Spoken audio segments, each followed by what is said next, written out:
the Ministry School, which is the seventh position.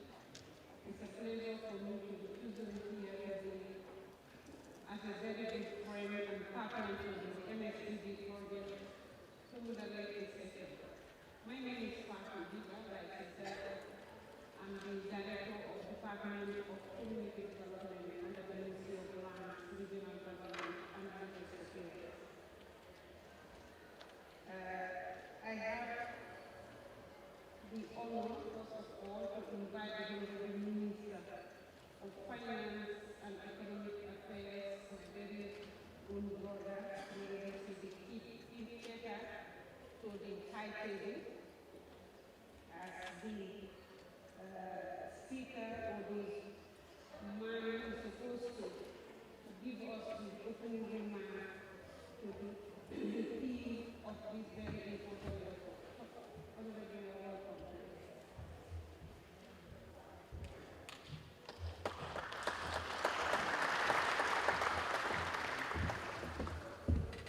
May I equally take this opportunity to introduce my panelists here this afternoon. I have with me here Mr. Omar Bey. Omar is the Director General of the Gambia Agency, that is the Gambia Agency for Management of Public Works under the Ministry of Finance and Economic Affairs. Thank you for coming, Mr. Bey.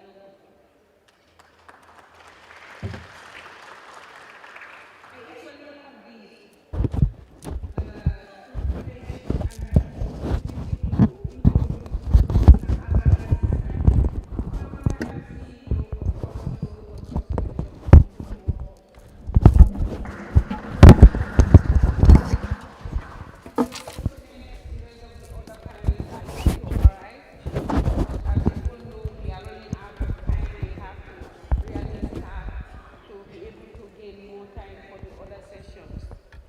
these for the workshop this afternoon is diversifying diaspora investment and issuing diaspora targeted bonds.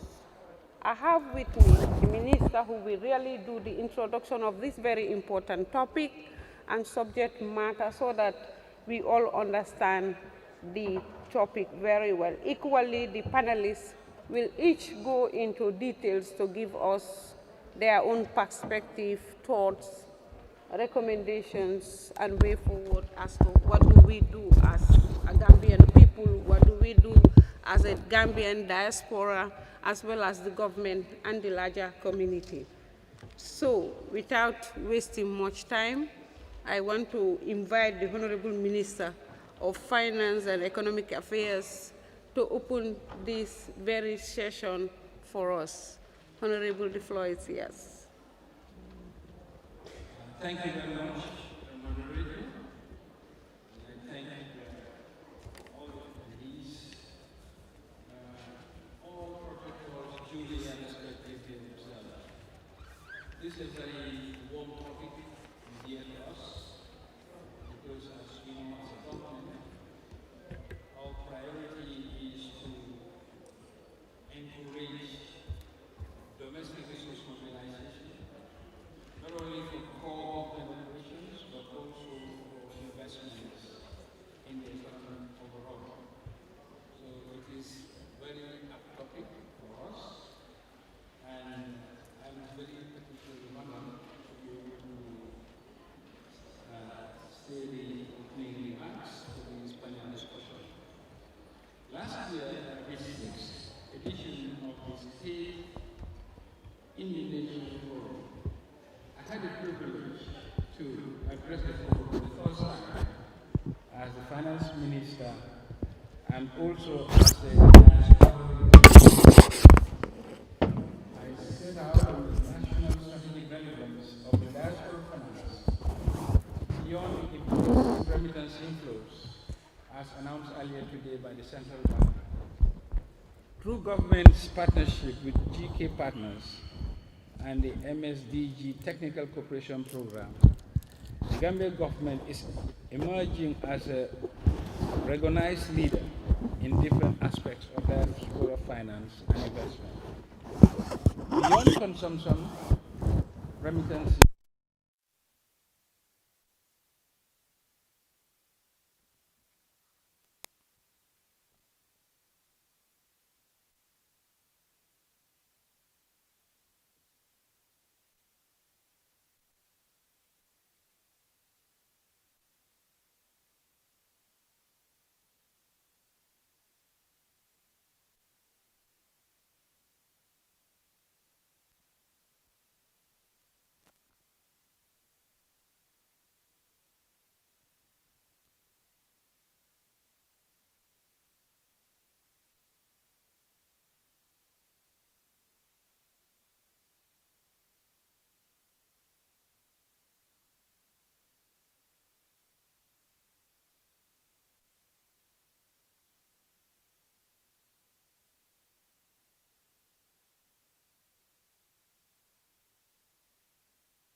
produce. My ministry had the honor to co-convene the project plan validation workshop on the 9th of October 2023. We are grateful to all the stakeholders, obvious ones such as the Central Bank of the Gambia and others such as GAMWORKS. We also express our gratitude to the Office of the President for hosting the validation meeting at State House and to GK Partners for leading the technical work. Again, we will emphasize that the engagement of the diaspora is central to the government agenda. That is why this validation workshop was hosted at State House at the invitation of His Excellency the President. Diaspora targeted bonds are project-linked fintech-managed local currency financial products fully integrated with my ministry's resource mobilization targets and schedules and ceilings. These bonds will attract and incorporate diaspora finance within local resource mobilization programs while introducing investors to other forms of regulated portfolio investment products. The diaspora targeted bond scheme will not address all our challenges, but it is an innovation that can have a positive, transformative impact on the public, development finance, and foreign currency sector. It is also timely as the central bank is making progress in setting up capital market structures, including the recently launched stock exchange where bonds can be traded. A couple of months back, we launched the capital market of the Gambia, and work is underway to really start trading. And this will support the diaspora traded bonds. The feasibility, viability, strengths and weakness, opportunities, and threats of the diaspora targeted bonds have been studied in detail, and Professor Jibril Fall, who leads this work, happens to be one of the leading global experts and innovators in the field of diaspora finance and development. He serves as the African Union lead consultant on diaspora and innovative finance, having over 30 years of global experience and leadership. We are convinced that our small country can again take a lead as an innovator and pioneer in this form of diaspora policy and practice. I will further emphasize that Professor Fall is a true citizen of the land, and he's come back to serve in all these forms. This is what we expect of Gambians. Let's share the little we have, and the more you share, the lighter the burden on each. The diaspora are also interested in the types of projects that can be funded by local currency diaspora bonds. These projects include small and medium-sized housing for students, teachers, nurses, police officers, integrated town markets with modern abattoirs, cold storages, and other related services, industrial parks with plant, machinery, and equipment rental services, waste management, recycling, and light manufacturing centers, and many other forms of community assets. Following on from the validation meeting, we will in the coming weeks and months set up the structures outlined in the project plan and start the exciting countdown towards the issuance of the first diaspora targeted bond. Given the progress made, it is my pleasure and honor to launch the implementation phase of the Gambia diaspora targeted bonds. By the time we celebrate the 60th anniversary of our independence on 18 February 2025, we want to also inaugurate one or more of the initial diaspora-funded projects. As I conclude, I also want to acknowledge the phenomenal success of the Diaspora Development Fund, and I congratulate the Diaspora Fellows for their tireless work and thank them for their cash and in-kind contributions. I am pleased to inform you that my ministry and GK partners have started discussions on how we as a government can invest in this innovative and effective fund. I thank you for your kind attention.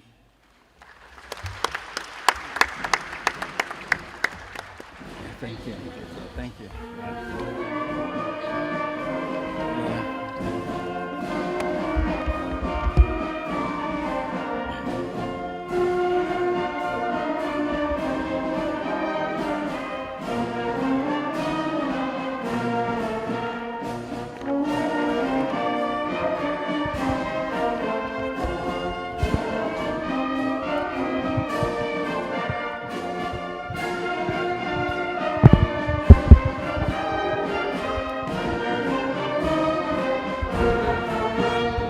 Thank you very much, the police band, for reminding us that Ligue Jotna, as the Honorable Minister of Finance has already indicated or highlighted the various investments that the diaspora, together with the government of the Gambia, can do.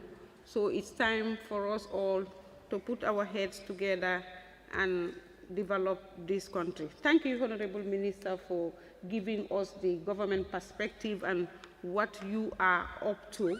And I think it's very clear that the doors are open for all Gambians in the diaspora as well as those in the country.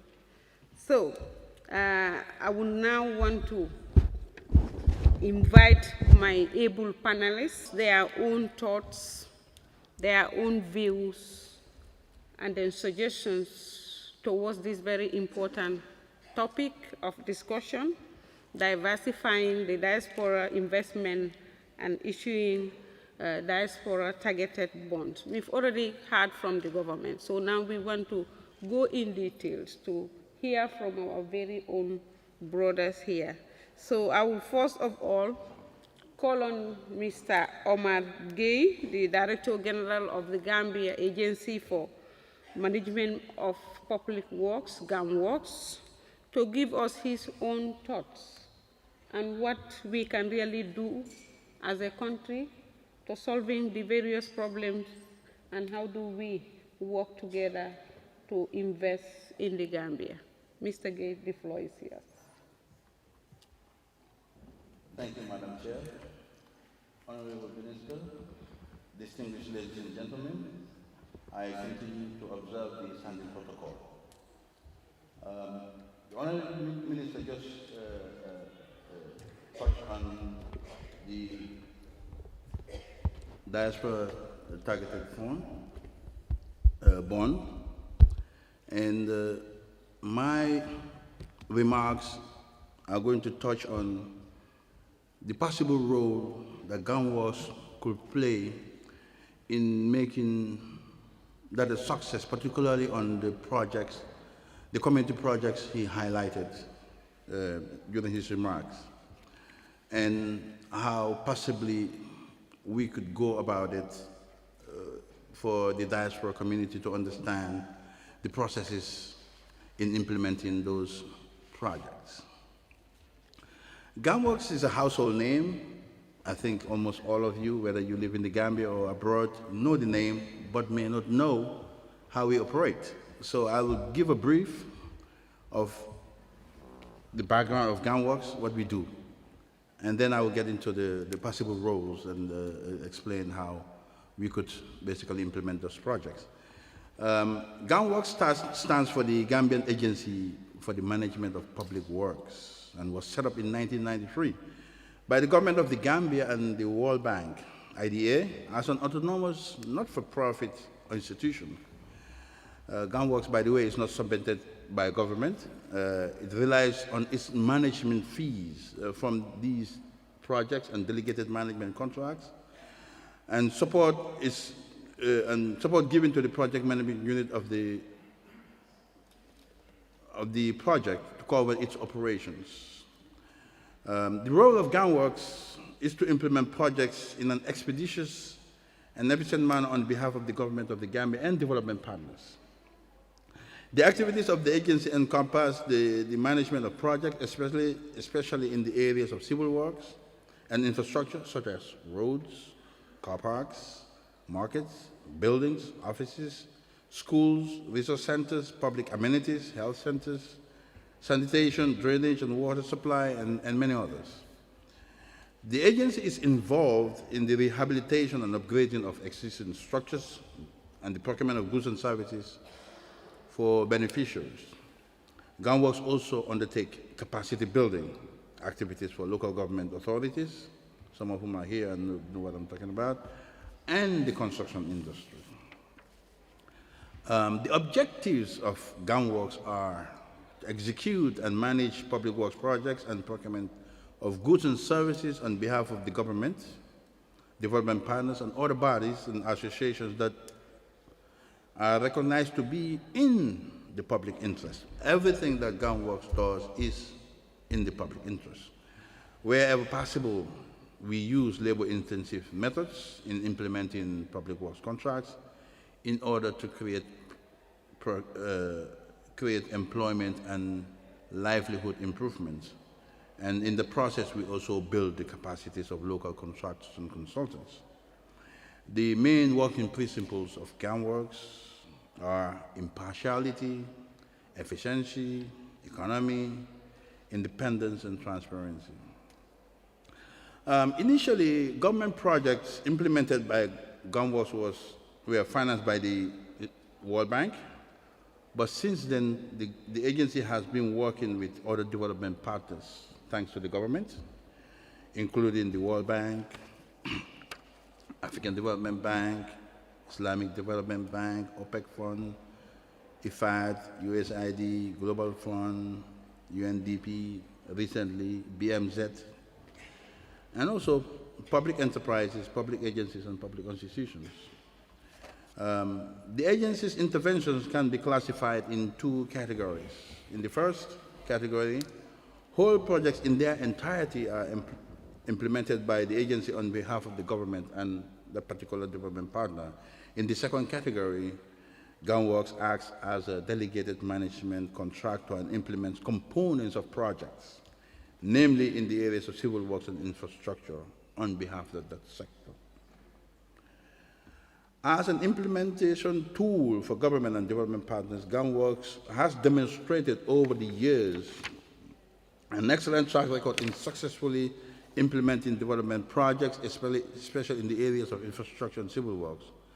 And more recently, I just had a conversation with the Honorable Minister, government is ever more making use of the expertise and experiences of the agency to implement infrastructure development projects financed by development partners and from the national budget.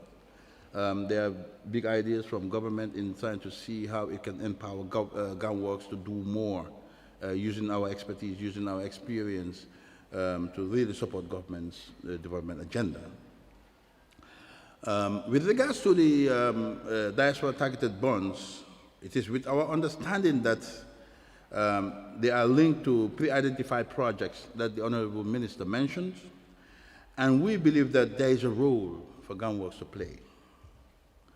Based on our experience, GANWorks can serve as an independent professional implementation partner, overseeing different aspects of required project design, construction, and management prior to handing over to permanent project custodian, the beneficiary. The Minister of Finance, the Honorable Minister here, can engage GANWorks through a delegated management contract, which I explained earlier, to assume the responsibilities of executing these pre-identified projects. Using our own manual of procedures or agreed upon guidelines, the agency shall embark upon selecting the most suitable and competent design consultants and experienced contractors to implement the works.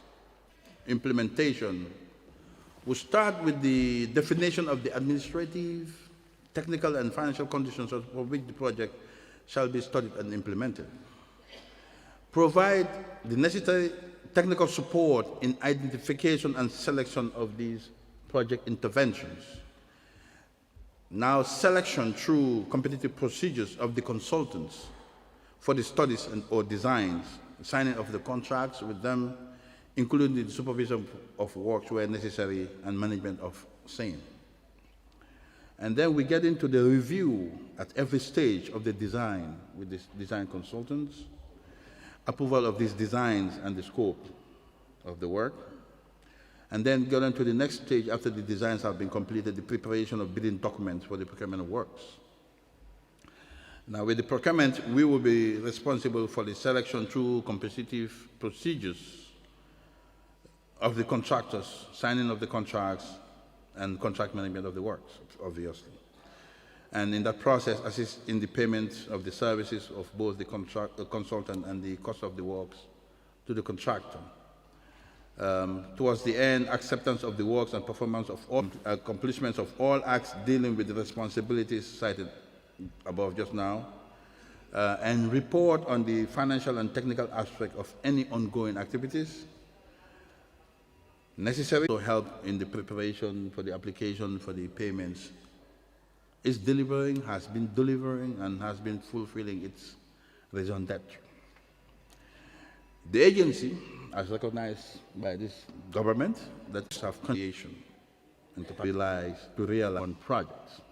What GAMWORK does and how you intend to support Alhaji Sanyang, the CEO and founder of. And like the chair rightly said, my name is Alhaji Sanyang, and I'm the founder of Cornerstone Construction. And my role here today is to give you a perspective from a diasporan who's coming back to invest in Gambia. But before I go into that, I think it's better to give you a little background about myself so that you get to know me. And I was one of those guys. And go to the US. And like many other immigrants, my first job was at McDonald's, flipping burgers, and for high school students and people like that. And fast forward to a little over a year later, get into construction as a cleanup guy. I moved to a different state, started in construction. I went into an apprenticeship, liked it, and then went and get my undergrad, and then my master's from Columbia University in construction management. So I grew in the field from the cleanup guy to a senior vice president for one of the largest construction companies in the US, responsible for the US and Canada.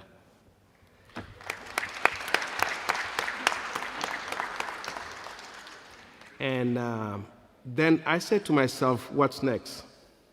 I came to this country with a secondary school education, and I'm able to get a master's degree from an Ivy League school, which is one of the best schools you can get to.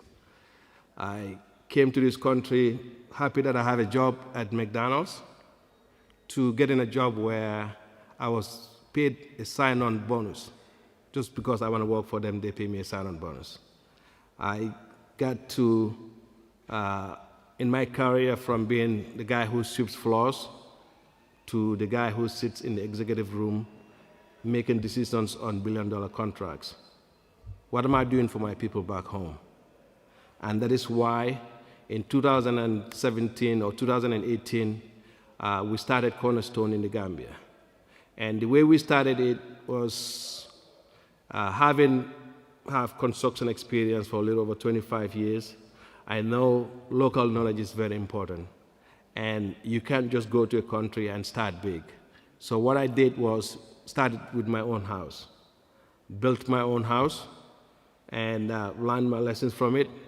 And I still live those lessons because every time I walk into that building or into that house, I see stuff there that could have been done different or could have been done better. But it's something that I'm grateful for because it helped me in where.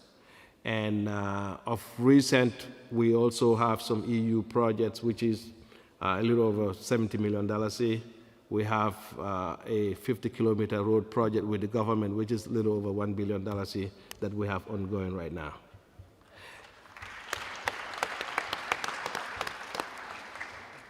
And that is all to the support of the government. And part of the reason why we have that road project is that they want to, the government want to help and patronize Gambian companies. And in this road project, it was a lot of 9 different projects, 9 different company orders. And our focus has been, by this year, I'm happy to say that we've dug about 10 boreholes for. Notice that some of our police officers, or you drive through the roads of Gambia, You see police officers from Spain, from Germany, and from all the other countries because they're all wearing different vests. And I spoke to one of the higher ups at the 400 vest to give it to the traffic police officers here in the country for free. Well done. And it's very fulfilling than anything you can get anywhere else. Number one, helping your own people.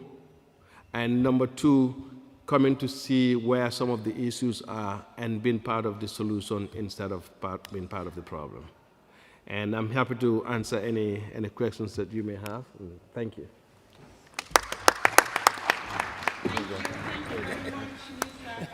Thank you. Thank you. Founder and CEO of Cornerstone and make a difference by helping our own people and again giving back to our own very people. They bought something for the traffic police officers. Yeah, and if I may add, also a project that we are working on now that we are hoping to joint venture with MSDG is we have a stipend and with computers and stuff to be more of an innovative hub. And whatever they come up with from there is going to be theirs, but we want to provide that space for them and the opportunity for them to grow.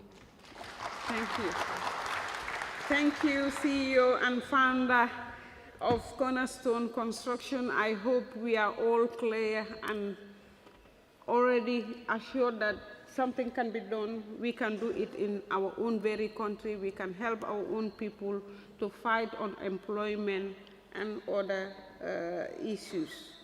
So I would like to open the floor for questions, answers, comments, or any other contribution from the floor, but I would please plead that let us not take more than 2 minutes for the Honorable Minister make a remark before we open the floor.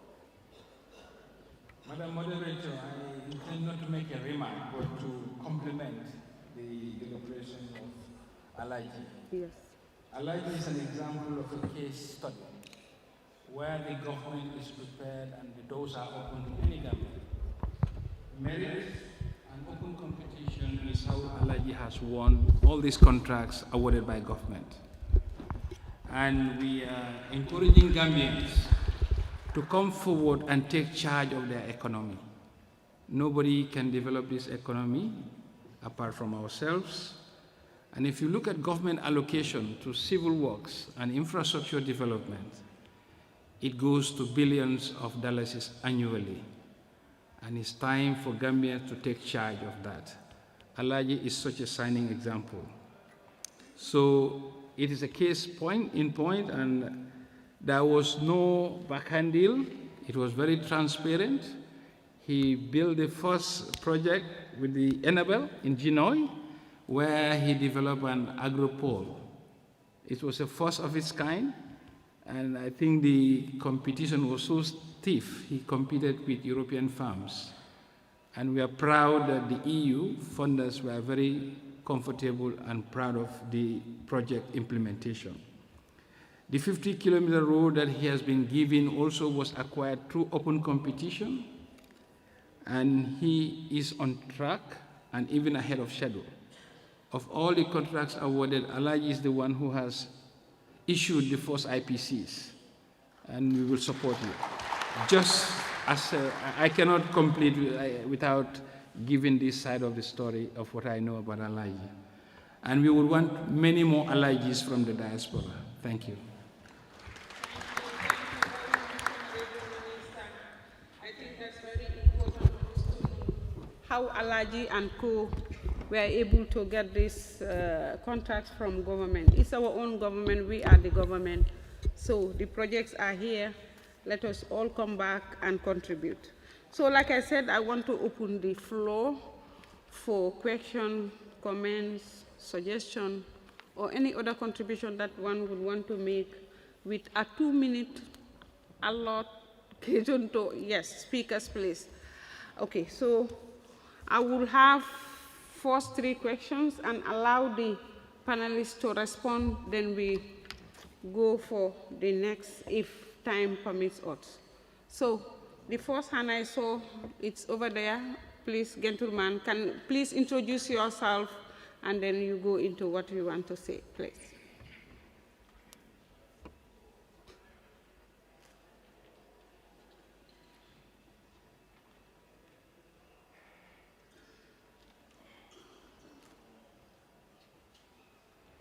Can you move to the next seat?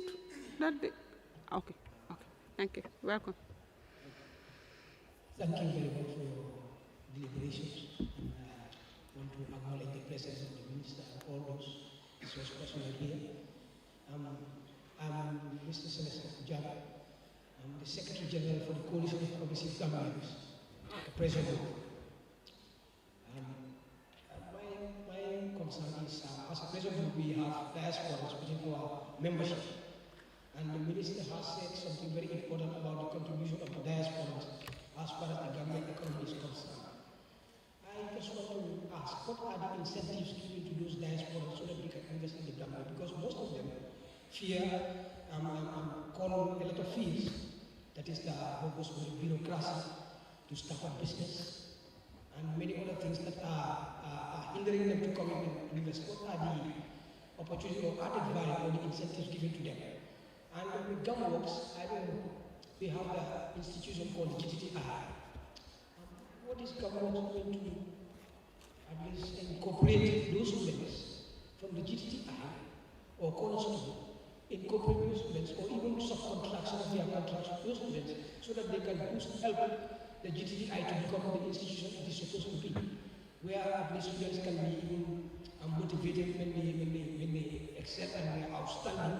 Coming out of the GTI, they can be given grants in the form of material to start up their own businesses. Thank you. Thank you very much. The next hand, yeah, please come in. Introduce yourself. Thank you, Madam Chair. My name is Yahya. Currently, I work as Senior Special Advisor to the Governor of the Central Bank, responsible for economic policies. I also consider myself as a returnee diaspora. I've worked outside for about 35 years. Even though I look young. I worked at the International Monetary Fund in Washington, D.C. Then went to the African Development Bank, and then the UN in New York and other countries. Now, I mention this because I was in a position as a diaspora that was bringing a lot of resources into the country. And initially, of course, it was mainly channeled for consumption purposes. You support the family members, buy rice for our family, 40 family members, and so on and so forth. Now there is a sentiment to attract resources from the diasporas for investment purposes in the country, which is very noble. I think both the Minister of Finance and the Central Bank Governor made the point that overseas development assistance is going down, and we have to accept that reality and then look at other sources of financing. And we've seen from the figures the significant opportunities that lie with the diasporas. We are working on the two issues for the diasporans to channel resources into equity investments as well as equity bonds. The Central Bank Governor and Honorable Syndicator mentioned that there is a very important route which is being considered or planned now, and that we would like the diasporans to invest in that project. Now, I'm conscious of the time, so I'm going to ask directly Mr. Sanya. Out there, how do you assess the sentiment of the Gambians in the diaspora to buy into schemes like that? First, mainly through equity and possibly into the bonds. Allow me, Madam Chair, to conclude by really thanking Professor Jibril Fall and his team for initiating this very innovative work, which has now gained acceptance in the international community. And I hope that they will also get a lot of support from the government and also the Gambians as a whole. Thank you very much.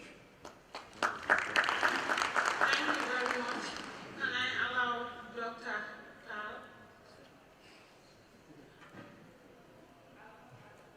Thank you very much. I'm not yet a doctor. I hope it will happen very soon.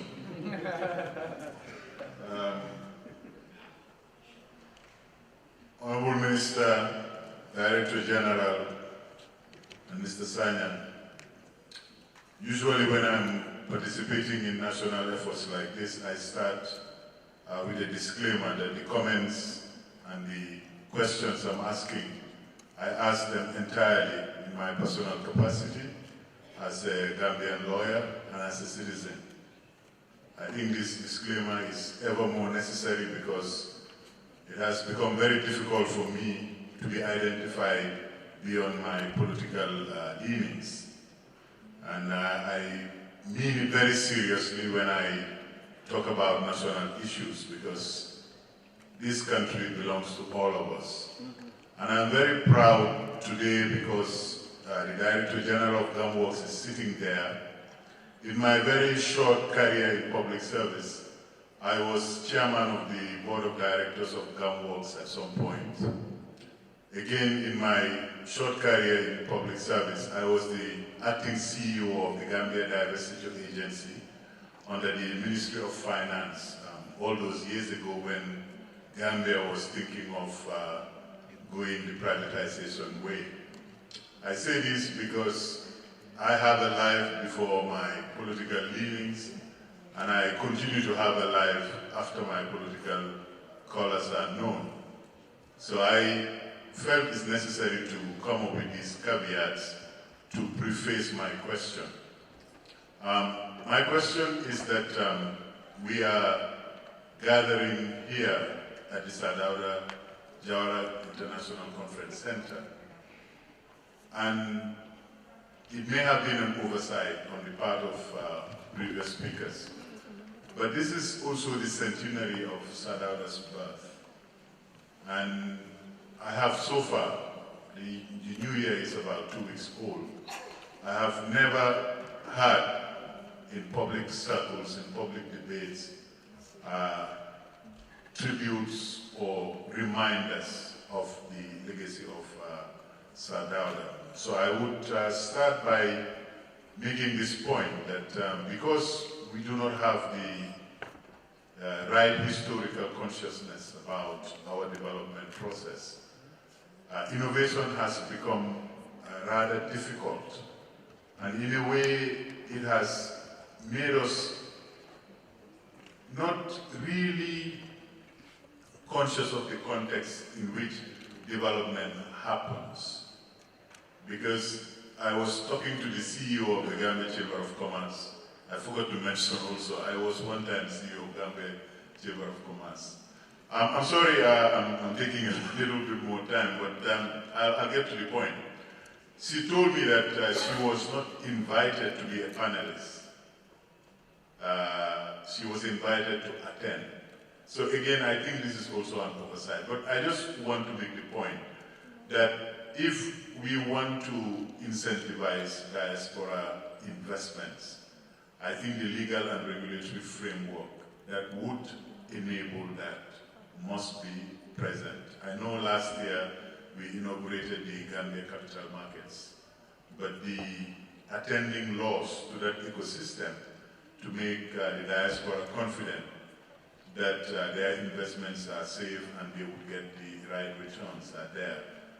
In that regard also, a public-private partnership law has been in the making for a while now.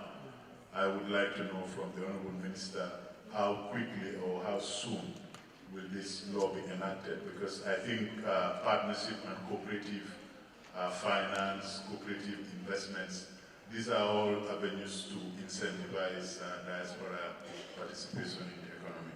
Thank you very much. And lastly, to just pay tribute to the Honourable Minister for the excellent work he is doing as the Minister of Finance, and to introduce ideas like asset recycling. And I think with all these happenings, diaspora investment could really be channeled towards our existing assets in the tourism industry. I'm so sorry I've taken so much time. Thank you. Thank you, Mr. Tal. So I would now want to invite my able panelists, maybe we start with Honorable Minister, because you have a lot of questions. Thank you very much.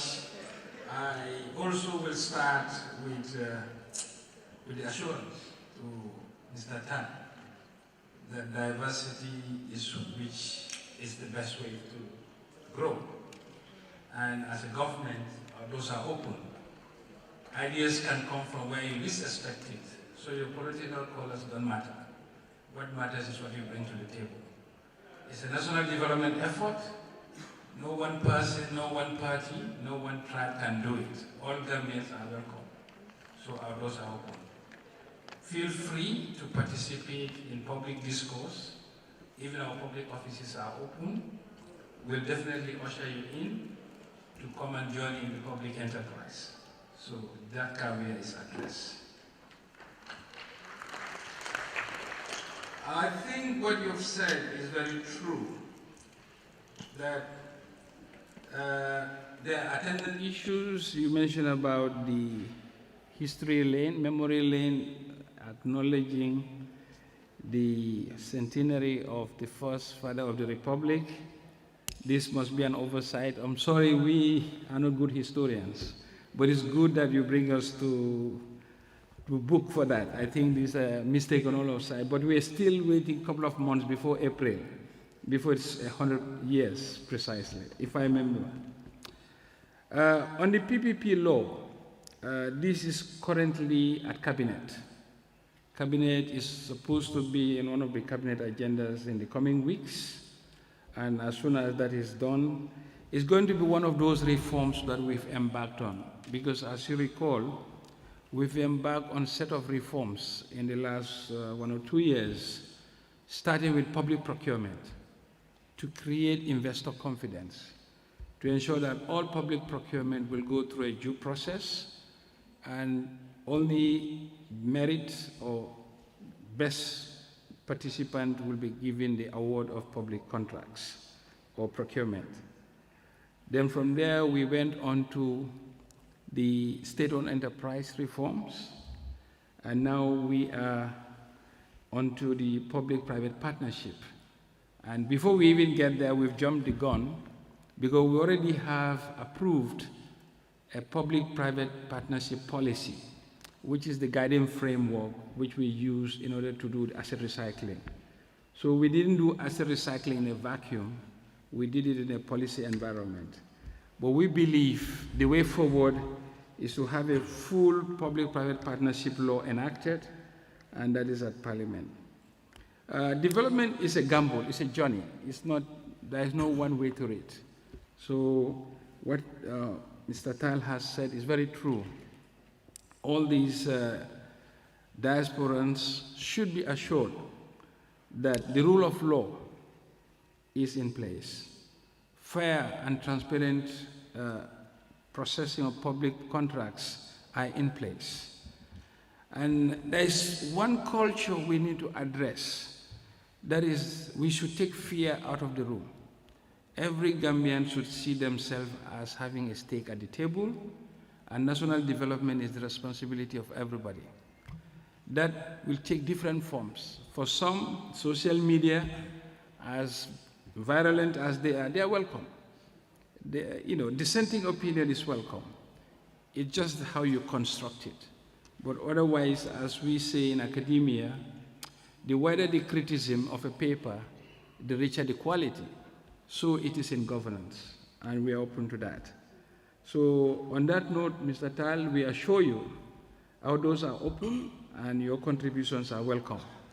And I'll give credit to Mr. Tal, as he has, despite the diversity of views politically, come in and contribute his comments where he sees the public is going, particularly the government is going in the right direction. And this is what we expect. Any Gambian is free to be open. It's an open, it's a business for everybody. Government business is every citizen's business. So on that note, I think the first question is on business registration and how the diasporans can be comforted, the Ministry of Justice. And these two is quite a very smooth process. I would encourage people to use the front door and not to use the sponsorship system where they believe they have to leverage or link on somebody. The laws are there. If you want to open a business, the registration process, just get the prerequisite, you get your registration forms, and you follow the form. You just do it as a form ticking. So the Ministry of Justice will be glad. And in fact, one of the benchmarks is how soon is a business registration process. That's why even the Ministry of Trade is now working to digitalize business registration, and that work is at advanced stages. The incentives that we offer international investors are all open to Gambian investors, particularly those from the diaspora. We currently have a scheme called the Special Investment Certificate, which if your investment meets a certain threshold, you'll be given tax holidays for 5 years, and all your importation will be duty-free for that 5-year holiday period. And you have even domestic incentive certificates. There's a dedicated agency called GIPA that support investment, inward investment. And any diasporan who want to invest can visit the diaspora and the GIPA office, and they'll be happy to walk you through. I think even this panel should have included the diaspora GIPA CEO, but due to his commitment, he was unavailable. But their website is there, and those are also open. But more importantly, we encourage Gambians, when they are using public institutions, if they come across resistance, they should report back. They should give a feedback to say, well, I tried this, it didn't work. What is wrong? And that's the way forward. Thank you. Thank you very much, Honorable Minister, for assuring us your openness and ready to work with everyone regardless of political affiliation or any other thing. There was a question related to groundworks. Yes, with BTTI. Yes, gentlemen, wanted to know if there is any thing or cooperation between us and GTTI. Yes. I think for the past 20 years, Gamworks have been receiving interns from GTTI through NTA now NACA, to the point that some of our employees are actually graduates of GTTI. And in terms of employment creation, a lot of the graduates of GTTI serve on our projects, starting from clerk of works, and a lot of them have graduated to be contractors. So that collaboration, even in terms of curriculum building, my former boss, the former Director General Cham, used to be part of task forces on those. I think he's still serving in some capacity there. So yes, that's happened. That has happened. Currently,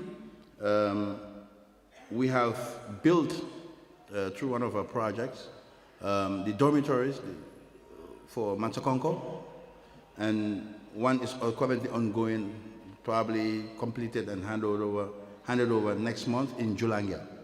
These are satellite campuses of GTTI. So yes, whether it's the internship, at least we try to receive during their breaks, the times that they need internship, we try to at least absorb 5 interns, and these are paid interns for the period that they are there, sometimes between 3 to 6 months.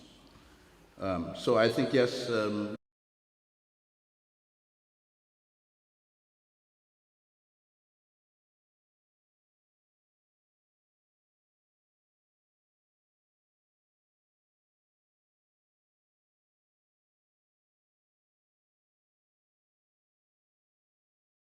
Sadawada mentioned, since there has never been, or there has not been a pronouncement on the celebration or marking of the centenary of his birth, I don't think it is the responsibility of this forum or any other forum to mention it until that pronouncement is done. Then we can be held account, or the oversight mentioned that that has not been done. But we have to wait until the responsible authority or government makes the pronouncement that there would be a celebration or marking of the centenary. So we shouldn't blame each other for not mentioning him. Thank you. I'm sorry. Thank you very much, Mr. Gay. I think there was a question about how do you assess the sentiment of the other diaspora?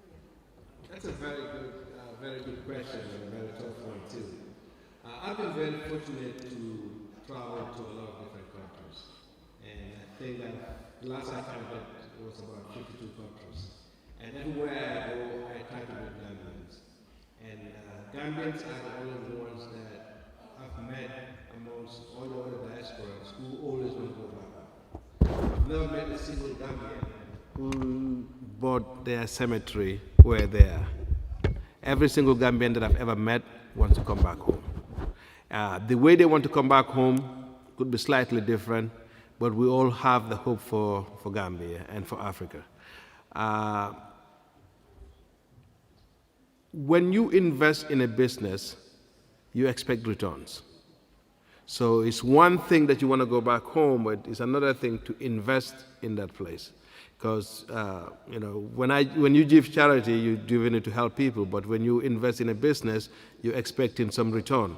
So I think, like the Honorable Minister said, there is a lot more work that we need to do to enlighten everyone of some of the successful stories that we have.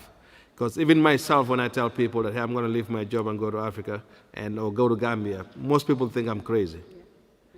I mean, that something must have happened. Why will I leave such a good job and go back? And I know every single one of a diaspora, whoever come here, was told the same story, that you see XYZ, they started and they failed. But we call the company Cornerstone because we want to be the cornerstone of good things to happen. The success of our company will have to be based on how much more people or how much more diasporans come back and set up successful businesses, not just how well we did. Again, to the core of your questions, which is how do we reassure the people? I think that's beyond the diaspora, and that is the government that will have to come up with modalities of how do we reassure the diasporans that when they come here and they invest, their investment will be protected. Thank you, Mr. Sanyang, and thank you, my able panelists. Let me allow the last round of questions, comments. I think there is a gentleman over here. Yes, can we have it, please? Just 2 minutes, please. We don't have time. Thank you, Madam Chair. My name is Yahya Jammeh, and I am a trade unionist by profession. Well, my question is for all the resource persons here, 3 of them, because you will agree with me that in every part of the world, government is the biggest employer. And my question has something to do with employee-employer relations. Now, you can bring about any sort of institution in this country for development. If the fate of the employees are not considered, nothing works.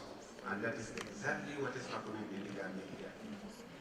You can think of labor-intensive mechanisms, more employment, providing sufficient tools, materials, upgrading management with intensive capacity building. If you do not give the preference to the employees, all the efforts will go down the drain.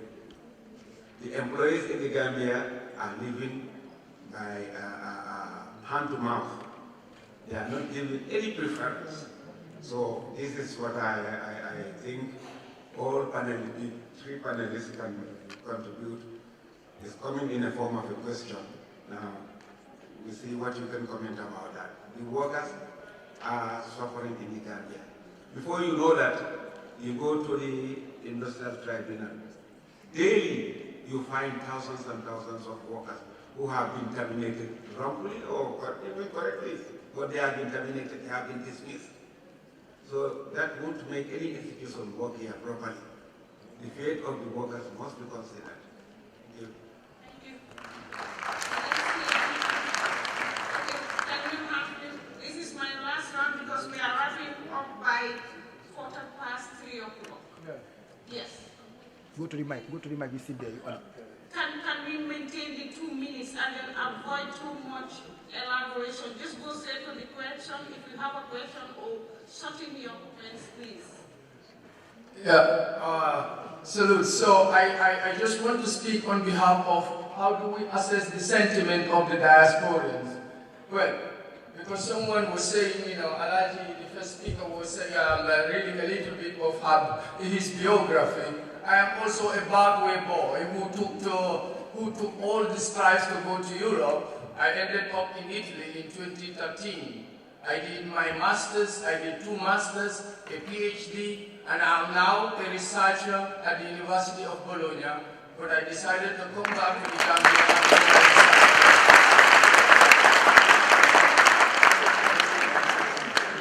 Actually, assessing the sentiments of diasporians, I must say, is a big disillusion for me. My research today is on illegal fishing and overfishing in the coastal Gambia. Today, I arrived here because our protest has failed. This is why I am here. The protest failed, and I did consider this as an elite. It's okay.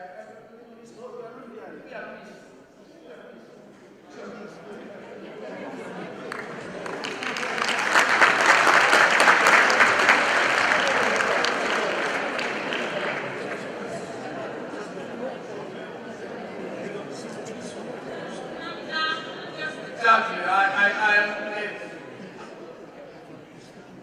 Exactly. So it's really very heavy. I wish to speak not only for my ancestors, but also for the brothers and sisters who are drowning as we are speaking.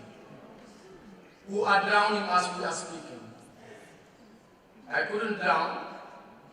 It was luck. But it is even more luck to make it there in wherever we are in Europe. We all remember that Kunta Kinte was chained here and took the same strains that we are also taking today. And we are also enslaved. But we paid our tickets and go there. We end up the same way. I don't think this is the diaspora and this is the pattern that will bring any development to the Gambia. I don't believe that European funds will bring us development here. I think they are inherently colonial, inherently neoliberal, and that our development pattern is hijacked until we decide, implement, evaluate our own policy.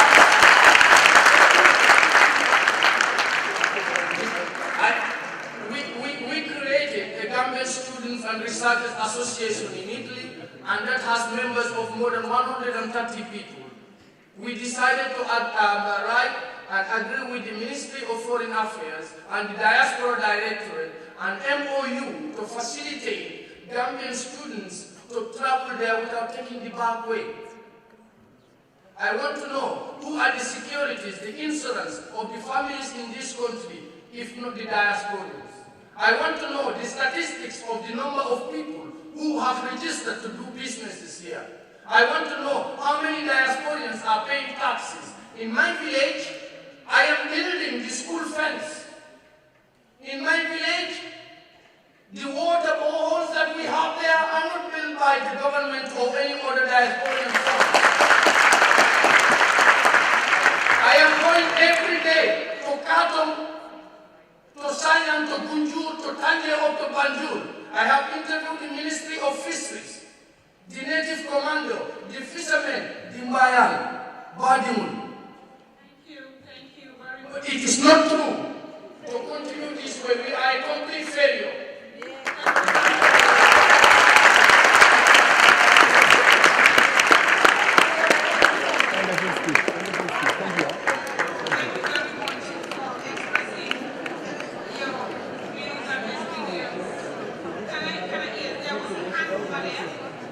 Quickly, please, 2 minutes. We don't have time.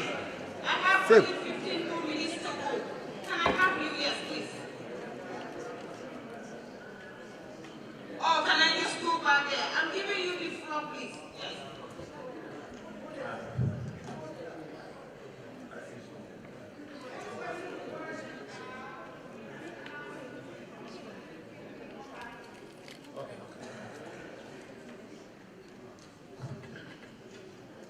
Thank you very much. My name is Demba Balde. I'm a regular attendee of this program for the last several years. And I want to thank the MSDZ, obviously, and then also the Minister of Finance for the incredible job that you're doing, all of you. I have 3 questions, and the 3 questions are for the 3 panelists. And I'll start with Alaji Saja. Your story is very unique and is very inspiring. But every one of your stories has 5 other Gambian stories that has come back to this country, and they have returned because they have faced unprecedented obstacles to run business in this country. So my question to you, Alaji, what obstacles do you have to overcome in order to be able to get to where you are, and in order for you to be able to get government contracts? Did you have to cause it with government in order for you to be able to get that? My next question is, if you allow me, my question would be to the Minister of Finance, who I engage regularly. You're doing an incredible job. My question to you is, are you aware of any cases, Gambian situations, Gambian returnees coming to your desk complaining about their inability to operate businesses in this country? Are you aware of those things, those complaints directly?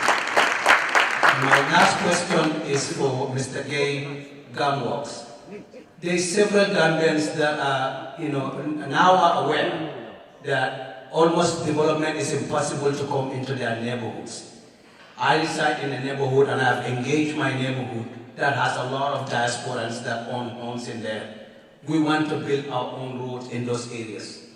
We want to put resources together. What can Gamworks provide a community like my community that can come together, put together resources, and build those roads, since government is not able to get to those roads without us? Thank you very much. Everybody. Thank you for those 3 questions. I'm sure they will respond adequately. My brother, just 2 minutes, please. Straight to the question or your comment. Okay. My question here is, since the gallery is based on these migrations, youth migrations, okay, we believe that every year or every now and then we'll be receiving funding for youth empowerment. But yet still, Bagwe is still booming. Well, I cannot know the percentage of Bagwe, people going to Bagwe, but it is every now and then, Bagwe. So what are the steps, or what are the means that we can take again, but because we have been taking ways for us to stop Bagwe, but yet still, it is still on. And then youth empowerment is still on. So what are the means and why governments are not spending on the side of agriculture? Again, different sectors, schools, universities in the Gambia, youth are graduating, okay? But the government is not spending on them, either materially or financially. So my question is, why are we not doing that? Especially we say agriculture is the backbone of the country. And then, but every time agriculture is not going as the last question. I'm sorry, I have to wrap up by 3:15, and it's 5 minutes after 3. Do I have a lady's hand? I've not had. Okay, let me have the lady, please.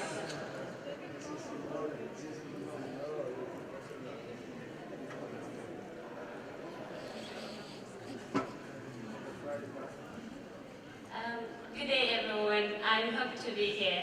My question is, it goes to Mr. Najib. He can answer it or anybody else. So, I'm so inspired by your story, but then I want to ask, people are talking about the Bagwe, so I want to base my question on that. What is there for the returnees, or people that are returned to this country? What space are you people creating for them, because they are Gambians like us? Thank you. Thank you very much. I'm very sorry to draw the curtain here, please, for question and answer. We are running against time. The panelists will be around here, so we can equally engage them for further discussion.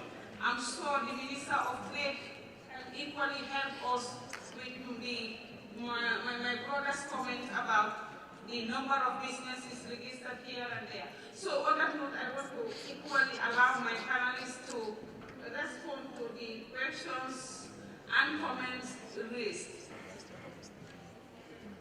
Thank you very much. I took note of 4 interventions that required questions from my response from my side. One is the first one is from Jero Ruben about the new labor, the fate of Gambian employees. On that note, I'm very pleased that as I'm answering you, the Trade Minister is in the floor, is in the hall. And I give him credit to him and his team as they have rushed through the new labor law in the last sitting of the National Assembly for all the issues of the labor rights of the Gambian employees that are incorporated in the new version of the new labor law that Honorable Minister, I think, has been enacted into law.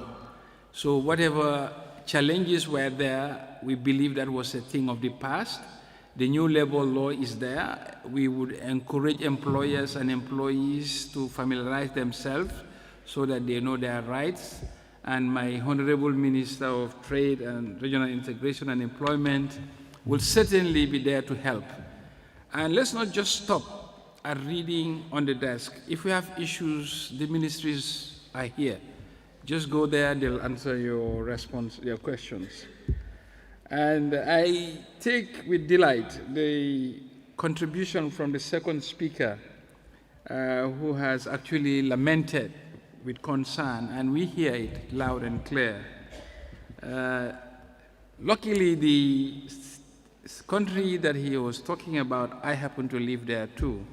In my United Nations days, I was living in Rome. So I know exactly what you're talking about. I know what the Gambian diasporans are going through in that country. But one thing we will say is we have to look at things inside out. We cannot do business as usual and expect a different result. So on that note, we're shifting our paradigm from everything between government and society to introduce the market dimension to solving our problems. As you will recall, it's between 2 actors, the state and the social. Most of societal problems can be addressed by the market. Excesses of the market are contained through regulation, simply because some other nationalities are equally coming. The role of government will always be there to care for the citizens and create an enabling environment. The third question, if I recall, is about the challenges of Gambians opening business. Yes, Mr. Demba, Balde, I happen to come across a number of people who complain, but we told them we have to go through our institutions. I remember this is a life experience. A certain Gambian diaspora based in New York said he has been coming year in, year out, wanting to register a business, but it has almost proven impossible. I said, why? He said, everywhere they go, they ask him for something. I said, no. Well, this time, try this. And just go, without mentioning anybody's name, go to the Ministry of Justice, take the business registration form, look at all the prerequisites, because there are requirements. Fill them, turn your forms in, completed as duly required, and wait. And he did it 1 week after. He called me, I called him back. He said, yes, this time I registered my business successfully. That is one thing I have witnessed personally. And as I mentioned earlier, business registration is the first phase. But the number one role of business is a risk and return. So if you want to do a business, you must be able to put that risk capital forward. And that has been the challenge. Unfortunately, the government cannot provide venture capital. Venture capital is an industry of its own where risk capital is provided. But one way the diaspora can address this is through crowdfunding. They can come together, pool resources, and contribute to business proposal or business ideas for them to take on.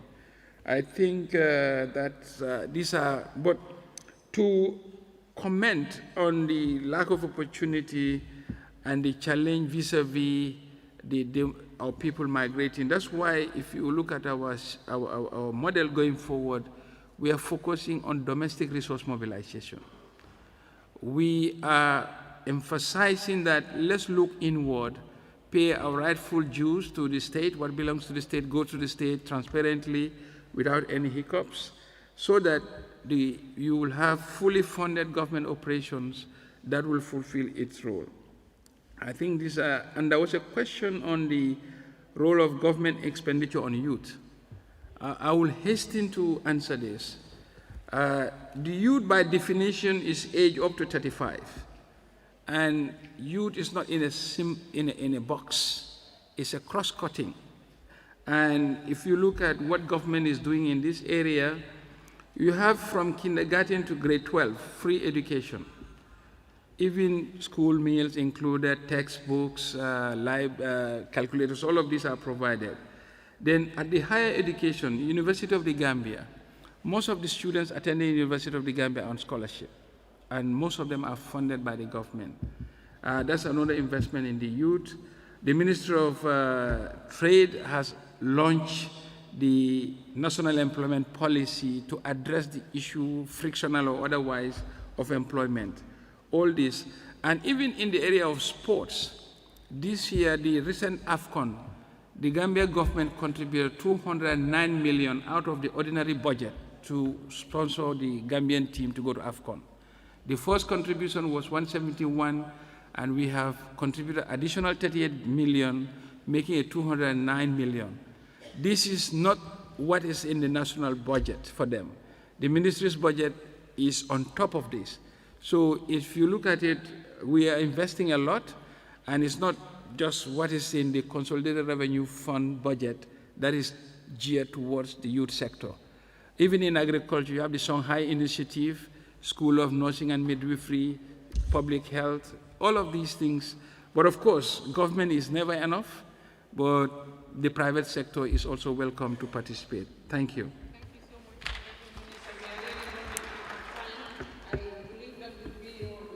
Last.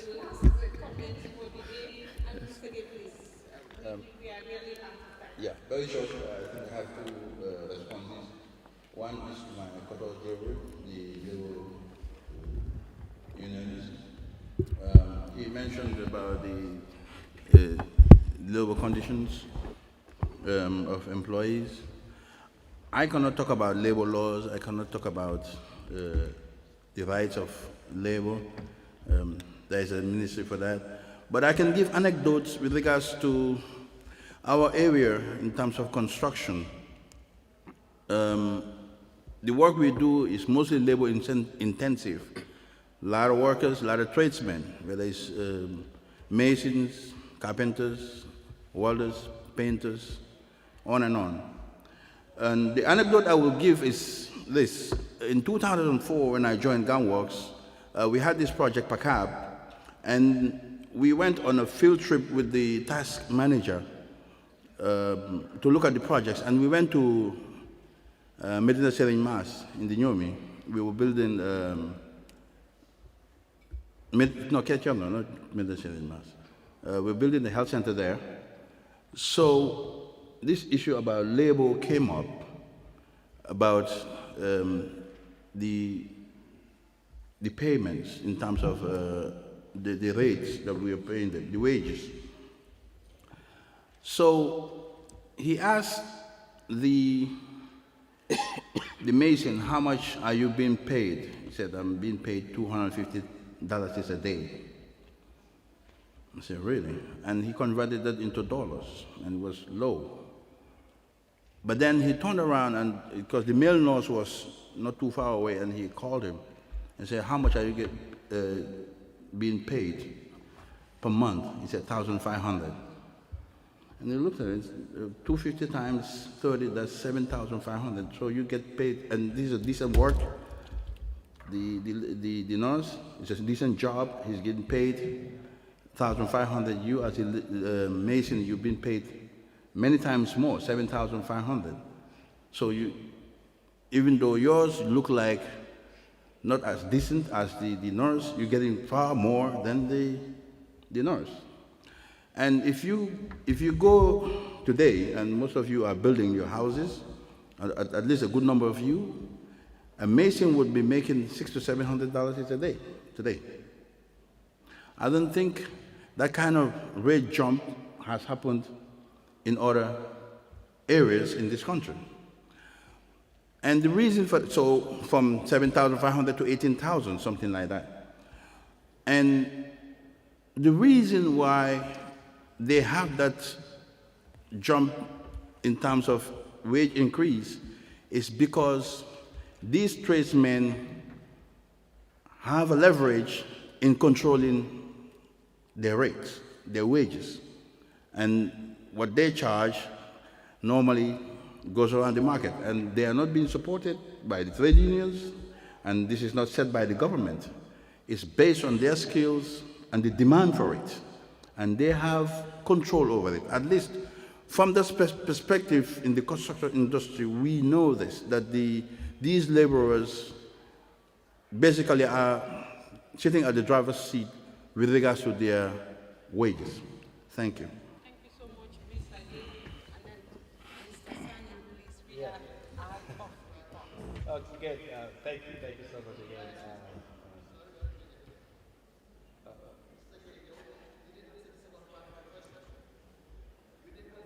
Oh, yes, with regards to the community, yes, you're right. My friend is taking me to task, Young Malik, but you know, he's from Soldier Town, so we understand them. They don't understand things. Yes, he asked about what we can do for the community. Again, I said earlier in my intervention that Gunworks is not subvented, and we don't have our own funds coming from nowhere, and we don't generate funds. Everything we do comes from him. Either from the national budget or through projects that we implement. And the projects that are donor funded from the government, that's what I mean by him, from the government, sometimes require us to come to the communities and ask them to make counterpart contributions to a particular intervention, whether we are building a community hall or a borehole or a cattle drinking point or a health center, you know, health post, market, all that, not roads. There is always the need for a counterpart contribution, and that's for ownership purposes. However, most of the time, the interventions we make don't come directly from the community. They come from the council. They're sitting there. They come from the council, and there's a structure at the council level in terms of prioritizing projects. It starts from the VDC, this is the Village Development Committee, to the ward, to the council. And that's how we intervene. The councillors, the chairpersons of the various councils are here. We can go back. Every community is under a council, so we can go back and engage our elected councillors if we want to really work with Gambians. I'm sorry for that, Mr. Alaji have really gone 5 minutes. I'll make it short. I'll make it just a 2-minute answer. And I think I have 2 questions. One is from my brother, the trade union is here. My background, like I said earlier, is I went through an apprenticeship. I was a union member. And I know the benefits that the unions create for people and making sure that people are paid well. And if you look at all of our projects, including the one in Genoa, all the way up country, we have about 40% women participation. And those people there were making twice more money than a police officer. The Honorable Minister of Trade is here. They're one of the owners of the project. But the people on that project, even though the village women, they've never been to school, were making more than twice of a qualified salary, teacher's salary. And so all of our projects, we make sure that, number one, that the people are taken care of. Because I'm not on that project to do the work. They are the ones doing the work, so they have to be well remunerated. The second question is from my brother, Mr. Demba. Mr. Demba, do you mind standing up? I want you all to recognize this man. He's one of the people who stood up day and night to make sure that Yahya Jammeh is out of this country. Seriously. He's a diaspora leader. This is the first time I'm meeting him today, but if you have ever been in the diaspora, you will know about Demba. He is someone that I think he was having some issues with his wife at some point because he's always online and he's always on Yahya Jammeh's case. So thank you, Demba, for that. And to your question of the issues and the challenges that diasporans face when they come back to the Gambia to work, it's a fact. It's a fact, it's there. But the challenge that we have is, do we stood by on the side and said, let Yahya Jammeh be there? Or like we do like what you did and fight him to get him out? So I think we should come in, look at the challenges, and try to make them right. If you want to use the US as a yardstick, we will never come back because everything is done right there. Here, it's my brother, my cousin, my nephew who is the issue here. And I'm saying my brother, my cousin, my nephew, I mean the ordinary Gambian. And most people would think it's the president or it's the minister or it's the PS. No. The president is only one person. It's easy to convince that one person. The ministers, there are only 2 ministers. You can convince them easily. But it's the ordinary Gambian, the messenger that you have to deal with, who has to take your IPC to the Ministry of Finance, but it's lost on the way because you did not give him fare to take it there. So it's not the people up, but it's the ordinary Gambian that we have to deal with. But again, we cannot correct those wrongs if we are out there. We have to come back and be part of the system in order to be able to correct it.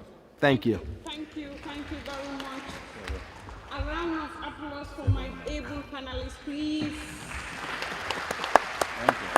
I want to take this opportunity to thank the GK partners and the MSGD project for honoring us here today, and equally want to thank you very much for your very, very, very insightful presentations, and thank you so much for your contributions. The doors are open. The Honorable Minister of Finance and Economic Affairs has already assured us of his openness to anyone who wants to do investment in the country. The Minister of Trade is currently here. I'm sure the next session you will enjoy and throw him all your questions regarding investment in this country and any other thing that you have. On that note, I want to wrap up and close from here. Thank you so much for being there with us. Thank you. Thank you so much. much, Thank you. Alaji. Thank you. Thank you very much.